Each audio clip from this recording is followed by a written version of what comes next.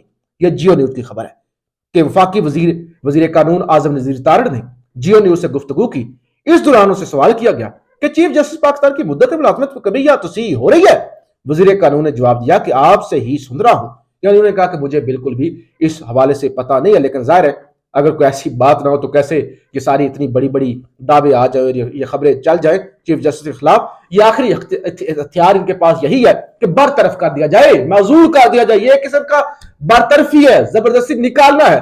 یہ آخری اس نیج تک معاملات پہنچ چکے ہیں. لیکن جناب یہ سب کچھ مہنگا پڑنے جا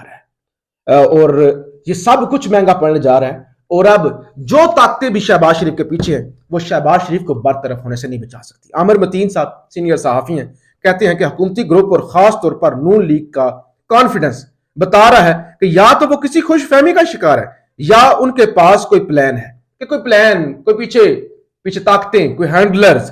مگر جو بھی وزیر اعظم, لیکن جو بھی ہو وزیر اعظم اس میں بچ نہیں سکتے. جو بھی ہو جائے نا, جو بھی پیچھے ہوں, جتنے بھی پورے اعتماد ہوں, یہ جو انہوں نے کر دیا ہے نا اس میں وہ بچ نہیں سکتے. یہ آئینی معاملہ ہے, یہ کوئی تماشا یا سیاسی معاملہ نہیں, یہ آئینی معاملہ ہے. لہذا وہ کسی بھی صورت اس سے بچ نہیں سکتے.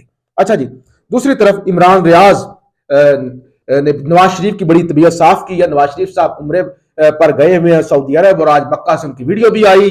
وہ آگے پیچھے سعودی عرب نے سیکیورٹی دی ہوئی ہے اور اس کے حصار کے اندر وہ عبادت کر رہے ہیں. اچھا کیا نواز شریف عمرہ کی ادائیگی کے بعد واپس پاکستان آئیں گے یا پھر دوبارہ لندن لوٹ جائیں گے؟ اب اتنا قریب آئے ہیں تو چکر ہی لگا جائیں اور دیکھیں کہ ان کے بھائی نے ان سے بھی زیادہ تباہی کس شہباز سپیڈ سے پھیری ہے. انہوں نے کہا واپس آؤ نا, ذرا چیک کریں نا کہ آپ تو کہتے ہیں کہ ہم نے یہ کیا, مسلم لیگ نون نے یہ کیا, آپ بڑا کریڈٹ لیتے ہیں نا. ذرا آئیں نا, چیک کر کے جائیں, ذرا دیکھ کر جائیں کہ آپ کے بھائی نے کس طرح سے جو ہے وہ اس ملک کے اندر تباہی پھیری ہے. اور اس کا باوجود بہت کچھ ہو رہا ہے جو کل تک چیزیں سامنے آئیں گی, اگلے 2-3 دن میں چیزیں واضح ہو کے سامنے آ جائیں گی کہ یہ کرنے کیا جا رہے ہیں. عمران خان کی گرفتاری کا بھی منصوبہ موجود ہے اور پچھلی ویڈیو کے اندر بھی میں نے آپ کو بتایا تھا کہ عید کی چھٹیوں کے اندر بھی یہ واردات ڈالی جا سکتی ہے. لیکن اس وقت ایک بڑی جنگ ہے, ایک بڑا تماشا ہے, ایک بڑی بے شرمی ہے. جیسے میں نے پہلے بھی ذکر کیا تھا, آج خبر چلی کہ جو ہے وہ حکومت ڈٹ گئی, PDM ڈٹ گئی فنڈ دینے سے انکار. تو یہ تو بے شرمی ہے نا, یہ تو بے شرمی کی انتہا ہے. اس میں ڈٹ جانا کیا ہے؟ جب آپ بے شرم ہو جائیں اور آپ کہیں کہ میں ڈٹا ہوا ہوں تو اس کو بے شرمی کہہ سکتے ہیں, ڈٹ جانا نہیں کہتے کہ آپ دھجیاں اڑا رہے ہیں اس ملک کے آئین کی. آپ رائے کا اظہار ضرور کیجیے گا. پاکستان زندہ باد.